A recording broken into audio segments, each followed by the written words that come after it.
Hello everyone, welcome back. I wanted to share my experience with my episodic ataxia in regards to getting tests done in this video. And I'm gonna share with you the trials and tribulations I had and the possibilities as to why this happened. Based on what I've learned so far and my experience. First of all, I was diagnosed with episodic ataxia type 2, and my testings were all negative. I had an MRI, which was negative, came back normal, and I had a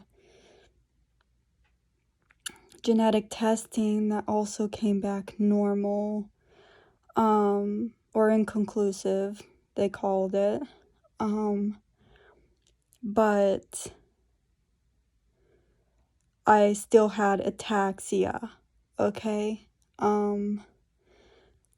That appeared episodic in symptoms despite of having negative test results.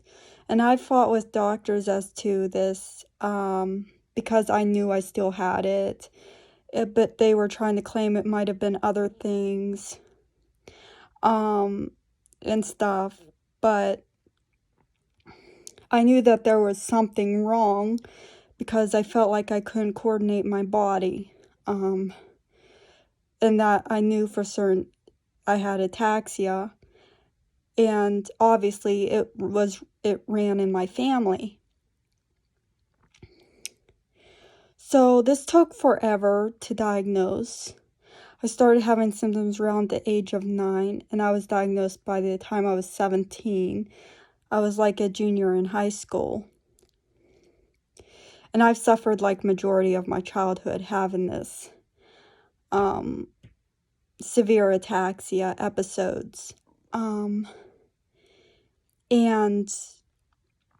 the trials and tribulations in receiving a diagnosis. So I was diagnosed technically based only on my family history of having ataxia, and having the signs and symptoms that appeared to be episodic in nature of ataxia. And I was diagnosed,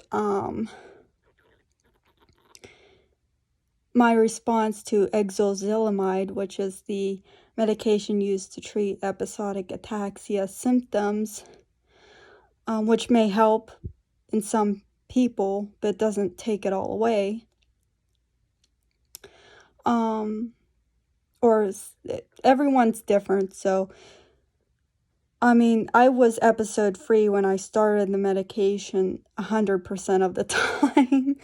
So it was like a few years after I started the medication, I was totally episode free before I started having problems with dizziness again and stuff. So, but at this current moment, they don't happen daily like they used to. So even though they came back, it's not like it was without the medication. But anyways,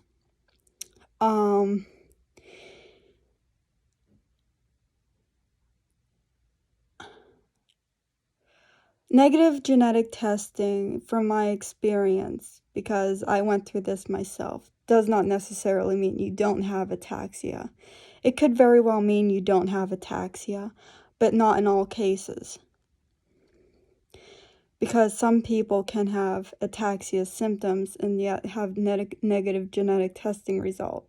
And I learned through this is the reason why this could be, is because you have either a new type of ataxia that no genetic testing is available yet,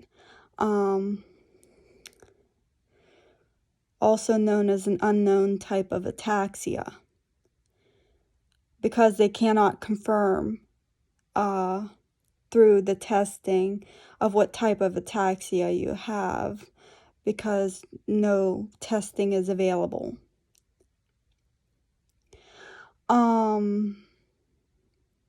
So yes, you can still have symptoms of ataxia and have negative genetic testing come back. So if this happens to you, it does not necessarily mean you don't have ataxia. Genetic testing, from my understanding, is only to confirm the type of ataxia that has been determined or known. Otherwise, it'll come back negative. So if you have a gene mutation or an ataxia that is not yet known, it'll come back negative, and you can still have ataxia symptoms.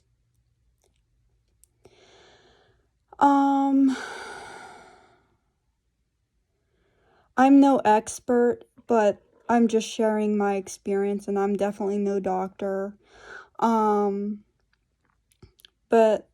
I've known through my own experiences and the trials and tribulations I've been through and the many doctors I've been to, on what it's about.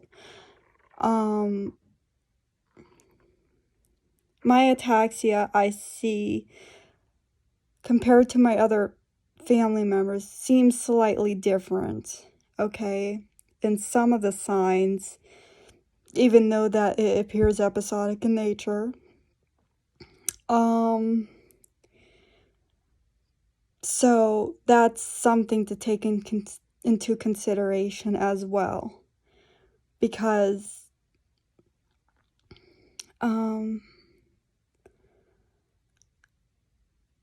there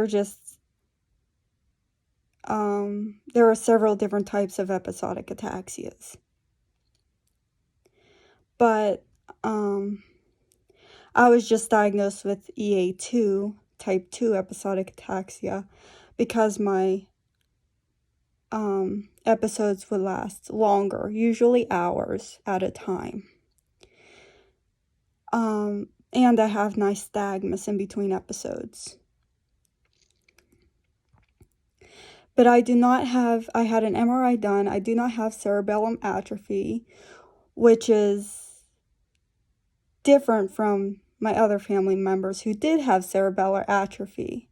So these questions still remain to go unanswered as to what may be causing my ataxia, because there are slightly different or variable differences in some of the signs we have causing our ataxia.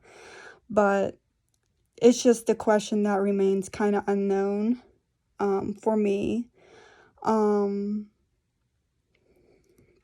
But I just wanted to make that more clear based on my experience with it. And I hope you found this insightful. I'll see you next time.